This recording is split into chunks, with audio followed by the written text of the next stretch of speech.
ਵਾਹਿਗੁਰੂ ਜੀ ਕਾ ਖਾਲਸਾ ਸ਼੍ਰੀ ਵਾਹਿਗੁਰੂ ਜੀ ਕੀ ਫਤਿਹ। ਬਾਬਾ ਜੀ ਦਾ ਮਨ ਬਹੁਤ ਹੀ ਕੋਮਲ ਤੇ ਦਇਆਵਾਨ ਸੀ। ਉਹ ਆਕਾਰਨ ਹੀ ਕਿਸੇ ਜੀਵ ਨੂੰ ਰਤਾ ਵੀ ਤੰਗ ਕਰਨ ਦੇ ਹੱਕ ਵਿੱਚ ਨਹੀਂ ਸਨ। ਆਪ ਜੀ ਕਿਹਾ ਕਰਦੇ ਸਨ ਕਿ ਜੇ ਉਸ ਮਾਲਕ ਨੂੰ ਪਛਾਣਨਾ ਹੈ ਤਾਂ ਮਨ ਵਿੱਚ ਦਇਆ ਭਾਵਨਾ ਰੱਖੋ। ਜਿਸ ਨੂੰ ਪ੍ਰਭੂ ਦੀ ਜੋਤ ਸਾਰਿਆਂ ਵਿੱਚ ਦਿਸ ਪੈਂਦੀ ਹੈ, ਫਿਰ ਉਹ ਕਿਸੇ ਨੂੰ ਦੁੱਖ ਪਹੁੰਚਾਉਣਾ ਤਾਂ ਇੱਕ ਪਾਸੇ ਰਿਹਾ, ਮੰਦਾ ਬੋਲਣ ਤੋਂ ਵੀ ਸੰਕੋਚ ਕਰਦਾ ਹੈ। ਬਾਬਾ ਜੀ ਪੈਦਲ ਸਫ਼ਰ ਕਰਦਿਆਂ ਹੋਇਆਂ ਰਸਤੇ ਵਿੱਚ ਕੀੜਿਆਂ ਕਾਡਿਆਂ ਉੱਪਰ ਵੀ ਪੈਰ ਨਹੀਂ ਸਨ ਰੱਖਦੇ। ਆਪ ਪੈਰ ਰੱਖਣਾ ਤਾਂ ਇੱਕ ਪਾਸੇ ਰਿਹਾ, ਸਗੋਂ ਪਿੱਛੋਂ ਆਉਣ ਵਾਲੇ ਨੂੰ ਸੁਚੇਤ ਕਰ ਦੇਣਾ ਕਿ ਪੈਰ ਸਾਵਧਾਨਤਾ ਨਾਲ ਰੱਖੀ। ਇਸੇ ਤਰ੍ਹਾਂ ਦਾ ਵਾਕਿਆ ਬਾਬਾ ਜੀ ਦੇ ਨਾਲ ਹੋਇਆ। ਬਾਬਾ ਜੀ ਛੱਪੜੀ ਦੇ ਸਾਹਮਣੇ ਉੱਤਰ ਵਾਲੇ ਪਾਸੇ ਜੋ ਖੇਤ ਸਨ, ਇੱਕ ਦਿਨ ਉਸ ਖੇਤ ਵਿੱਚ ਇੱਕ ਪ੍ਰੇਮੀ ਸਵੇਰੇ ਤੜਕੇ ਤੋਂ ਹਲ ਵਾਹੁਣਾ ਸ਼ੁਰੂ ਕੀਤਾ ਹੋਇਆ ਸੀ। ਭਾਦੋਂ ਦਾ ਮਹੀਨਾ ਸੀ, ਹੁੰਮ ਭਰਿਆ ਹੋਇਆ। ਦਿਨ ਵਿੱਚ ਬਹੁਤ ਗਰਮੀ ਪੈ ਰਹੀ ਸੀ। ਸਿਖਰ ਦੁਪਹਿਰ ਦਾ ਸਮਾਂ ਹੋ ਗਿਆ।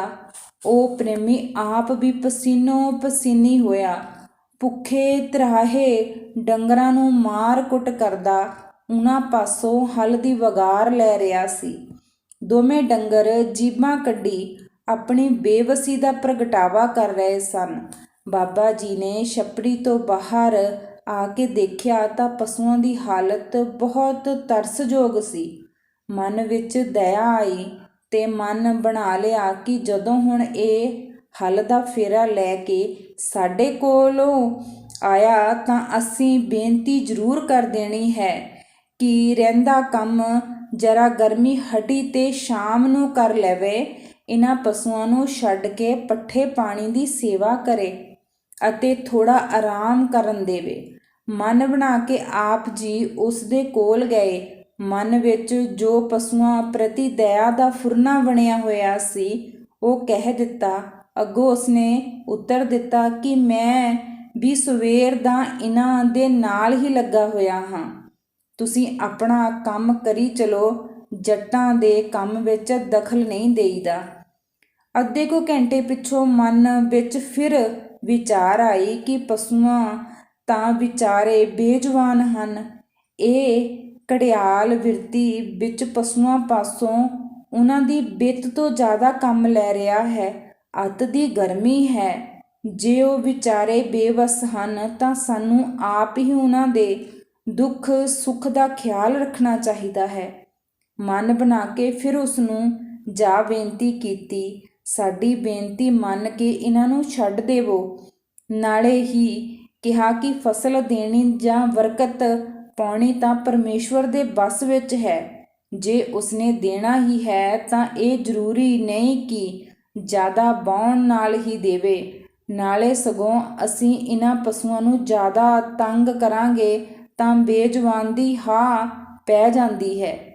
ਪਰ ਉਸ ਪ੍ਰੇਮੀ ਨੇ ਇਸ ਗੱਲ ਦੀ ਵੀ ਸੁਣੀ ਅਣਸੁਣੀ ਕਰਕੇ ਇੱਕ ਕੰਨ ਤੋਂ ਦੂਜੇ ਕੰਨ ਵਿੱਚ ਕੱਢ ਦਿੱਤੀ। ਸਗੋਂ ਉੱਤਰ ਦਿੱਤਾ ਕਿ ਜ਼ਿਮੀਦਾਰ ਦੀ ਤਾਂ ਜੇ ਮਾਂ ਵੀ ਮਰ ਜਾਵੇ ਤਾਂ ਉਹ ਵੀ ਆਪਣਾ ਬੱਤਰ ਸਾਂਭ ਕੇ ਹੀ ਉਸ ਦਾ ਸੰਸਕਾਰ ਕਰਨ ਜਾਂਦਾ ਹੈ। ਬਾਬਾ ਜੀ ਨੇ ਕਿਹਾ ਕਿ ਅਸੀਂ ਆਪਣਾ ਫਰਜ਼ ਪੂਰਾ ਕਰ ਦਿੱਤਾ ਹੈ, ਅੱਗੋਂ ਤੇਰੀ ਮਰਜ਼ੀ। ਉਹ ਪ੍ਰੇਮੀ ਆਪਣੀ ਧੁਨ ਵਿੱਚ ਲੱਗਾ ਰਿਹਾ ਅਤੇ ਕਾਫੀ ਸਮੇਂ ਬਾਅਦ ਖੇਤ ਨੂੰ ਸੁਹਾਗਾ ਮਾਰ ਕੇ ਸਾਰਾ ਕੰਮ ਮੁਕਾ ਕੇ ਗਿਆ। ਪਸ਼ੂ ਬਹੁਤ ਤ੍ਰਾਹੇ ਹੋਏ ਸਨ। ਇੱਕ ਨੇ ਜਾਂਦਿਆਂ ਹੀ ਜ਼ਬਰਦਸਤੀ ਪਾਣੀ ਪੀ ਲਿਆ, ਜਿਸ ਕਰਕੇ ਉਹ ਬਿਮਾਰ ਪੈ ਗਿਆ, ਜਿਸ ਦਾ ਕਾਫੀ ਇਲਾਜ ਕਰਵਾਉਣਾ ਪਿਆ। ਬਾਬਾ ਜੀ ਨੇ ਉਸ ਨੂੰ ਪਹਿਲਾਂ ਹੀ ਸਾਵਧਾਨ ਕੀਤਾ ਸੀ ਕਿ ਇਹਨਾਂ ਨੂੰ ਇੰਨੇ ਪਰੇਸ਼ਾਨ ਨਾ ਕਰ, ਪਰ ਉਹ ਜ਼ਿਮੀਦਾਰ ਮੰਨਿਆ ਨਹੀਂ। ਜਿਸ ਖੇਤ ਵਿੱਚ ਕਾਫੀ ਫਸਲ ਹੁੰਦੀ ਸੀ, ਉਸ ਖੇਤ ਵਿੱਚੋਂ ਕੁਝ ਗਿਣੀਆਂ ਚੁਣੀਆਂ ਭਰੀਆਂ ਹੀ ਨਿਕਲੀਆਂ। ਉਹਨਾਂ ਦੇ ਪਿਤਾ ਜੀ ਤੋਂ ਕਾਫੀ ਗੁਰਮੁਖ ਸਨ ਨੇ ਆਪਣੇ ਪੁੱਤਰਾਂ ਨੂੰ ਪੁੱਛਿਆ ਕਿ ਇਸ ਖੇਤ ਵਿੱਚ ਤੁਸੀਂ ਇੰਨੀ ਜ਼ਿਆਦਾ ਵਹਾਈ ਕੀਤੀ ਹੈ, ਸਾਰੀ ਸਾਰੀ ਸੰਭਾਲ ਪਿਛਲੇ ਸਾਲਾਂ ਨਾਲੋਂ ਵੀ ਜ਼ਿਆਦਾ ਕੀਤੀ ਹੈ, ਪਰ ਫਸਲ ਨਾ ਮਾਤਰ ਹੋਈ ਹੈ। ਇਸ ਦਾ ਕੀ ਕਾਰਨ ਹੈ?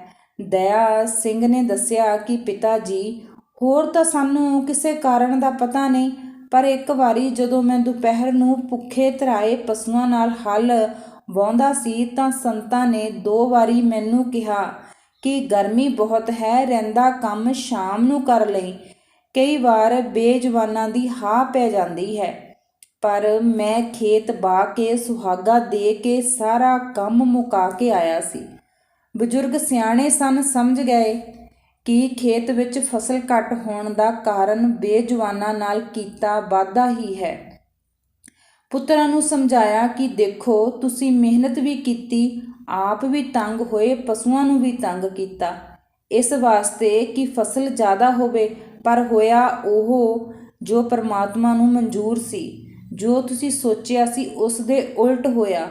ਸੋ ਅਗਾਂਹ ਲਈ ਖਿਆਲ ਰੱਖਣਾ। ਜੋ ਡੰਗਰ ਆਪਣਾ ਦੁੱਖ ਬੋਲ ਕੇ ਨਹੀਂ ਦੱਸ ਸਕਦੇ, ਸਾਨੂੰ ਉਹਨਾਂ ਨਾਲ ਪਿਆਰ ਨਾਲ ਉਹਨਾਂ ਦਾ ਖਿਆਲ ਰੱਖਣਾ ਚਾਹੀਦਾ ਹੈ। ਦੂਸਰੇ ਭਜਨੀਕ ਸਾਧੂ ਮਹਾਤਮਾ ਦਾ ਬਚਨ ਜ਼ਰੂਰ ਮੰਨਣਾ ਲੋੜੀਏ, ਭਾਵ ਉਸ ਸਮੇਂ ਉਸ ਬਚਨ ਨੂੰ ਮੰਨਣ ਵਿੱਚ ਘਾਟਾ ਕਿਉਂ ਨਾ ਪ੍ਰਤੀਤ ਹੁੰਦਾ ਹੋਵੇ, ਮੰਨ ਲੈਣਾ ਚਾਹੀਦਾ ਹੈ।